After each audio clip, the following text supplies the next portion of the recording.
Hello, good morning, जोहार। मैं संजय और आप देख रहे हैं न्यूज़ झारखंड। चलिए जानते हैं आज के मुख्य 25 बड़ी खबरों को।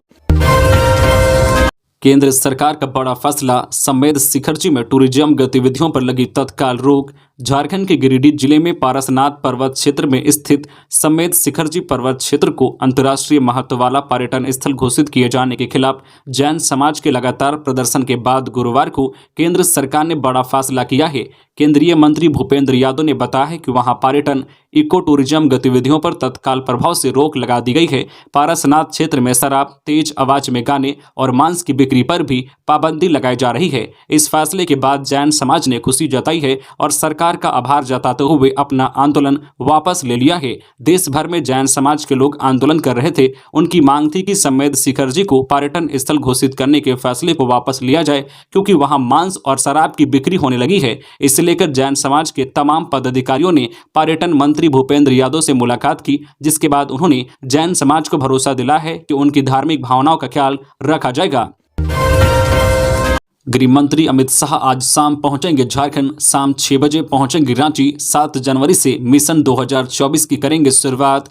केंद्रीय गृह मंत्री अमित शाह कोल्हान की यात्रा पर आ रहे हैं। वे आज शाम 6 बजे झारखंड पहुंचेंगे। गृह मंत्री की इस झारखंड यात्रा को बीजेपी का मिशन 2024 की तैयारी के रूप में देखा जा रहा है।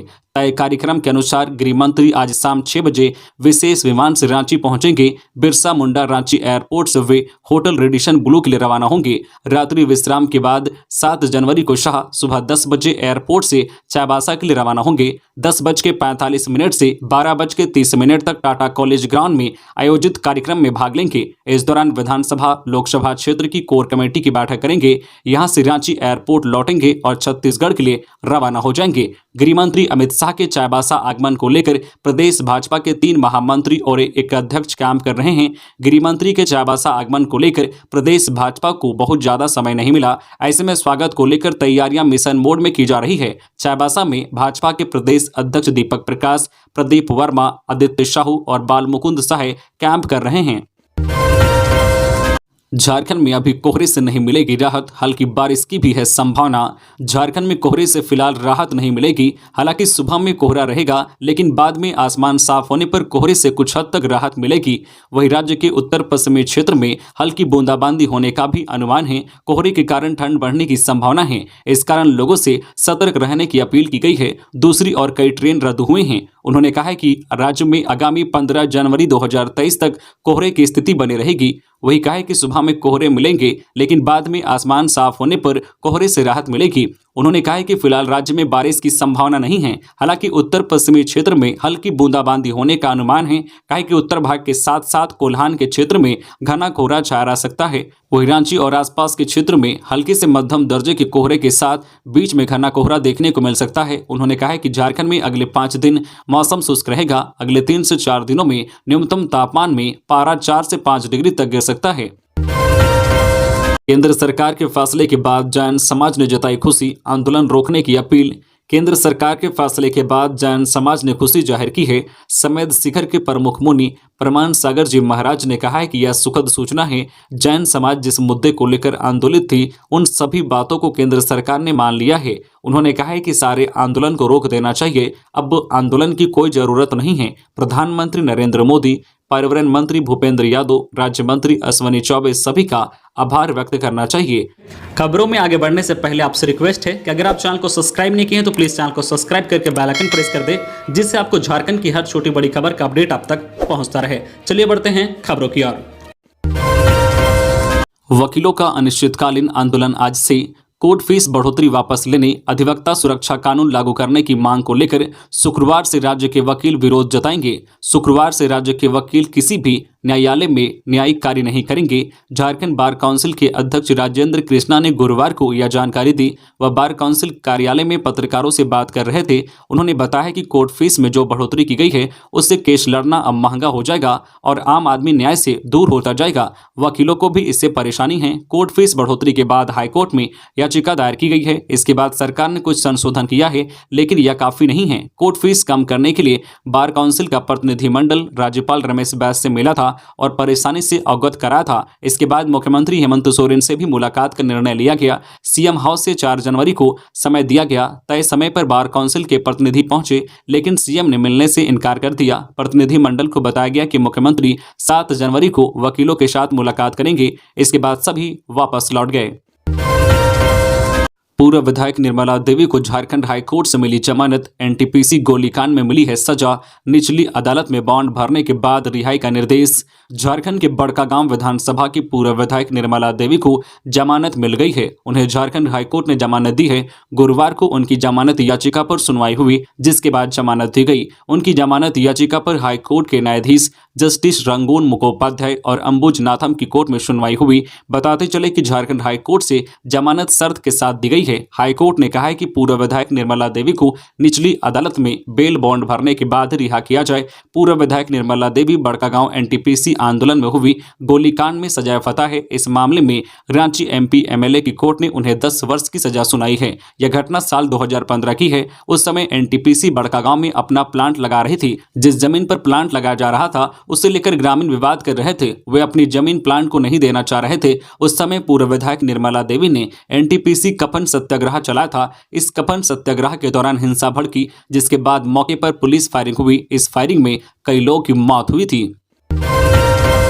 बड़ी खबर, हम पार्टी के राष्ट्रीय प्रवक्ता दानिश रिजवान गिरफ्तार। सुषमा बड़ाई गोलीकांड में हैं आरोपी। हम पार्टी के राष्ट्रीय प्रवक्ता दानिश रिजवान को बड़ा झटका लगा है। झारखंड पुलिस ने दानिश रिजवान को गिरफ्तार कर लिया है। मामला सुषमा बड़ाई को गोली मारे जाने के मामले में आरोपी हैं। उसकी गिरफ्तारी के बाद इलाके में खलबली मच गई है। 13 दिसंबर को झारखंड के रांची स्थित अरगोड़ा थाना क्षेत्र के शाहजानंद चौक के समीप चर्चित महिला सुषमा बड़ाई को गोली मारी गई थी। इस मामले में पुलिस ने गुरुवार को आरोपित हम पार्टी के राष्ट्रीय प्रवक्ता दानिश रिजवान को गिरफ्तार किया है। आरोपित आरा टाउन थाना के तर्री मोहल्ला का निवासी है। रांची से आई पुलिस टीम ने टाउन पुलिस के सहयोग से आरा से आरोपित को धर दबोचा।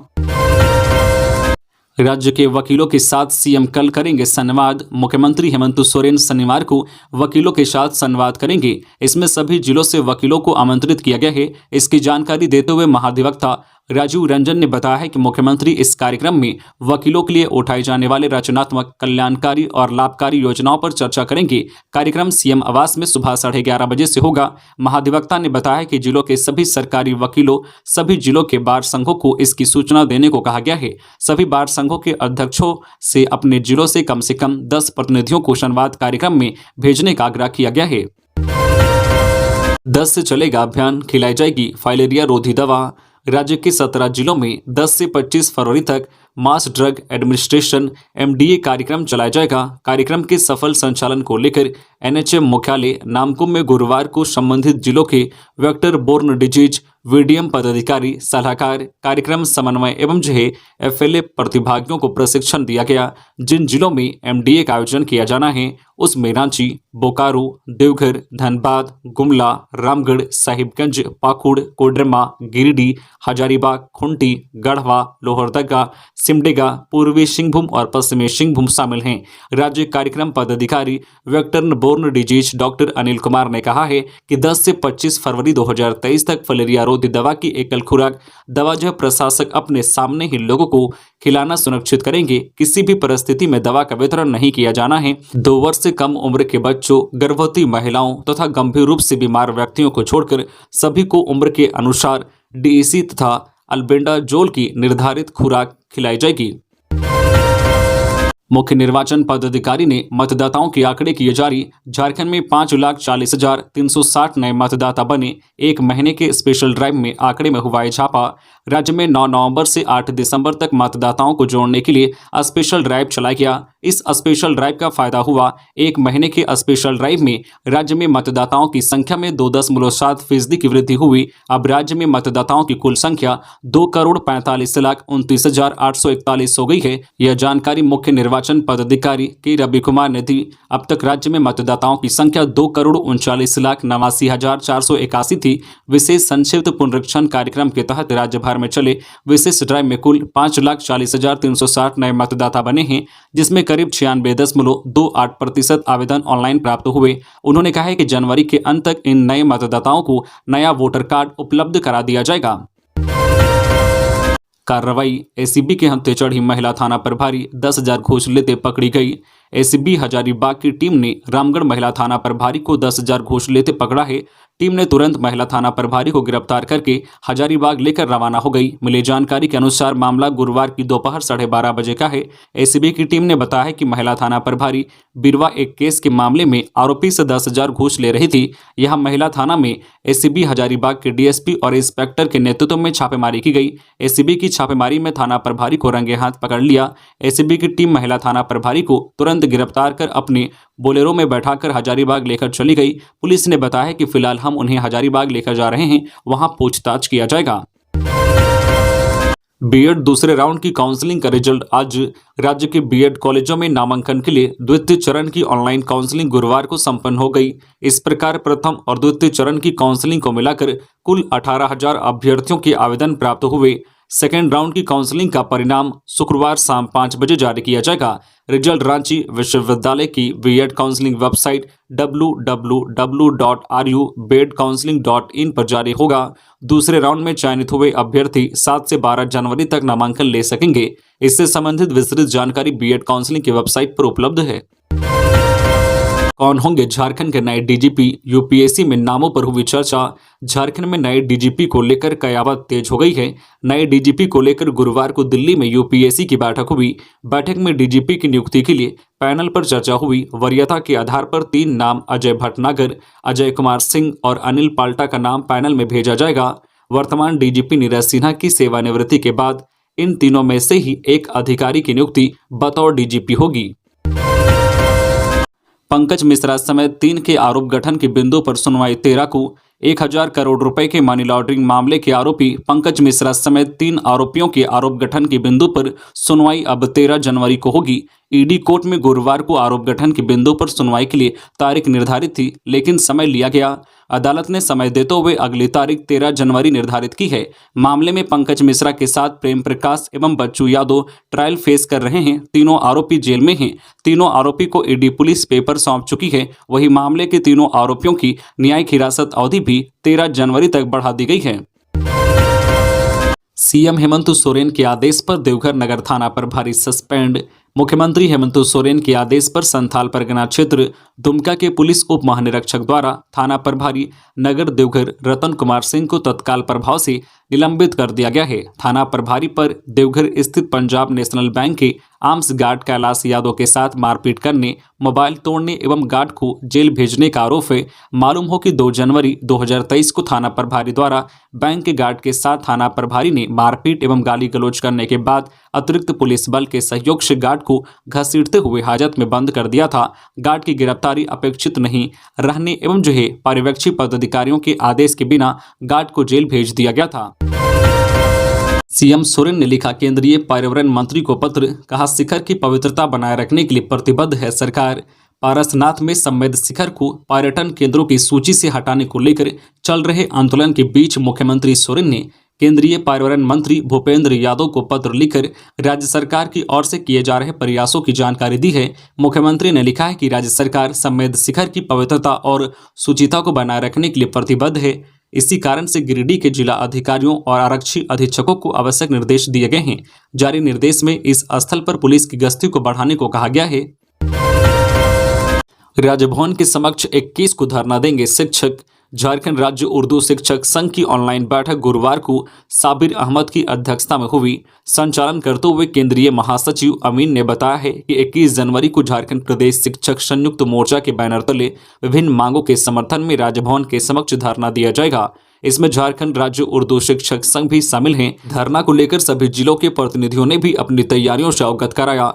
अमीन अहमद ने बताया कि झारखंड प्रदेश शिक्षक संयुक्त मोर्चा की मांगों के साथ उर्दू शिक्षक संघ की ओर से 3 प्रमुख मांगों को भी शामिल किया जाएगा। इनमें 4401 उर्दू शिक्षकों के स्वीकृत पद पर शेष शिक्षकों की नियुक्ति, उर्दू स्कूलों में सभी विषयों की पुस्तक उर्दू लिपि में देने और उर्दू के जानकार शिक्षकों को उर्दू स्कूलों में ही पदस्थापित करने की मांग शामिल है। उन्होंने बैठक करने की मांग शामिल है। उरमांझी के भगवान बिरसा जैविक उद्यान का बेरू नामक शेर 3 दिन से बीमार। भगवान बिरसा जैविक उद्यान का बेरू नामक शेर 3 दिनों से बीमार है। बेरू की उम्र लगभग 14 से 15 वर्ष है। उसे किडनी और लिवर में संक्रमण है। कांके वेटनरी कॉलेज के मेडिसिन के एचओडी डॉक्टर अभिषेक और जो के पशु चिकित्सक डॉक्टर ओपी साहू उसका इलाज कर रहे हैं। 1 माह पहले भी बीरू बीमार था। बीरू खाना कम खा रहा है। जांच के लिए सैंपल लेकर लैब भेजा गया है। जो में वर्तमान में 2 शेर और 2 शेरनी हैं। शेर बीरू के अलावा शशांक, जया और प्रियंका नामक शेरनी हैं। 7वीं से 10वीं जेपीएससी में कट ऑफ जारी के बाद छात्रों का विरोध, जांच की मांग। झारखंड लोक सेवा आयोग द्वारा 7वीं से 10वीं जेपीएससी फाइनल रिजल्ट के 8 माह बाद मार्कशीट एवं कट ऑफ मार्क्स जारी किया गया है। इसे लेकर कई छात्रों ने सवाल उठाते हुए इसका विरोध किया है। झारखंड स्टेट स्टूडेंट्स यूनियन के देवेंद्र नाथ महतो ने गुरुवार को मोरहाबादी स्थित सेंट्रल लाइब्रेरी में प्रेस वार्ता की। कहा कि प्रथम दृष्टिया इसमें गड़बड़ी की बड़ी आशंका प्रतीत होती है। इसमें भी पहली एवं दूसरी जेपीएससी की तरह सफल अभ्यर्थियों को भाषा पेपर में 90% अंक तथा सामान्य अध्ययन के किसी न किसी विषय में 200 में 150 अंक दिए गए हैं। उन्होंने मांग की है कि संपूर्ण परीक्षा प्रक्रिया की सीबीआई से जांच कराई जाए। सफल घोषित सभी परीक्षार्थियों की उत्तर पुस्तिका पब्लिक डोमेन में लाई जाए। साथ ही ओबीसी एवं ईडब्ल्यूएस कैटेगरी से चयनित सभी छात्रों का आरक्षण पात्रता प्रमाण पत्र का सीरियल नंबर तथा निर्गत तिथि सार्वजनिक किया जाए। छात्र नेता ने कहा है कि पहली एवं दूसरी जेपीएससी में भी इस तरह का मामला सामने आया था। सीबीआई ने घोटाले को उजागर किया था। संवेद शिखर का मामला अब राज्य सरकार के पाले में। राज्य को भी अपने नोटिफिकेशन में संशोधन करना होगा। प्रमाण सागर जी ने आंदोलन वापस लेने की अपील की। सीएम हेमंत सोरेन के पत्र लिखने के चंद घंटे के भीतर ही केंद्रीय पर्यावरण मंत्रालय ने संवेद शिखर को इको सेंसिटिव जोन और इको टूरिज्म घोषित करने संबंधित नोटिफिकेशन को रद्द कर दिया है। केंद्र सरकार की तरफ से इको सेंसिटिव संबंधित नोटिफिकेशन निरस्त कर देने के बाद अब ये पूरा मामला राज्य सरकार के पाले में आ गया है। इसकी वजह यह है कि केंद्र सरकार के इको सेंसिटिव जोन घोषित करने के नोटिफिकेशन के बाद ही राज्य सरकार ने 2019 में पहले संवेद शिखर को अंतर्राष्ट्रीय पर्यटन स्थल बनाया था। फिर 2021 में धार्मिक पर्यटन स्थल बनाने का नोटिफिकेशन जारी किया था। अब यही पेंच फंस गया है। इसके लिए राज्य सरकार को अब संवेद शिखर को पर्यटन क्षेत्र से बाहर करने के लिए अधिसूचना में संशोधन करना होगा या फिर इसे रद्द करना होगा। तभी संवेद शिखर 2019 से पहले की स्थिति में आ सकेगा। हजारीबाग के चुरचू बड़की टांड में एक व्यक्ति का मिला शव, हत्या की आशंका। कन्हरी पहाड़ से नगवा टोली की ओर जाने वाली सड़क से अंदर बड़की टांड में एक व्यक्ति का शव मिला है। कोरा पुलिस ने शव को पोस्टमार्टम के लिए शेख भिखारी मेडिकल कॉलेज अस्पताल भेज दिया है। उसकी पहचान 48 वर्षीय लोकेश्वर प्रजापति पिता भुवनेश्वर प्रजापति थाना कोरा के रूप में की गई है। लोकेश्वर के शरीर और सिर पर जख्म का निशान है। मृतक लोकेश्वर की पत्नी गीता देवी ने कहा है कि 4 जनवरी 2023 की शाम 6 बजे घर से निकला था। उसके साथ रामचंद्र पासवान और संजीव पासवान साथ में था। जब लोकेश्वर घर नहीं पहुंचा तो उसकी पत्नी खोजबीन करने लगी। 5 जनवरी की दोपहर पति का शव मिलने की जानकारी मिली। मृतक की पत्नी ने शराब पिलाकर हत्या करने का आरोप लगाई है। इस पर कोरा थाना की पुलिस लोकेश्वर की हत्या के बिंदुओं पर भी जांच कर रही है। हाईकोर्ट में नेतरहाट आवासीय विद्यालय में नामांकन मामले की सुनवाई 19 को। झारखंड हाईकोर्ट के न्यायमूर्ति राकेश रंजन की कोर्ट में गुरुवार को नेतरहाट आवासीय विद्यालय में 6ठी कक्षा में चयनित बच्चों का हेल्थ चेकअप के बाद नामांकन नहीं लेने संबंधित मामले में दायर याचिका की सुनवाई हुई। सुनवाई के दौरान नेतरहाट स्कूल की ओर से प्रति शपथ पत्र दाखिल करने के लिए 2 सप्ताह के समय की मांग की गई। इस पर कोर्ट ने जल्द ही प्रतिशपथ पत्र दाखिल करने का निर्देश दिया है। साथ ही मामले की फाइनल सुनवाई के लिए 19 जनवरी की तिथि निर्धारित की है। तो ये थी आज की झारखंड की टॉप बड़ी खबरें। इसी तरह झारखंड की हर छोटी बड़ी खबर देखने के लिए आप हमारे चैनल न्यूज झारखंड चैनल को सब्सक्राइब करके बेल आइकन प्रेस कर दीजिए, जिससे आपको झारखंड की हर छोटी बड़ी खबर का अपडेट आप तक पहुंचता रहे। तो आज के लिए बस इतना ही। हमें दीजिए इजाजत, फिर मिलते हैं नेक्स्ट न्यूज में।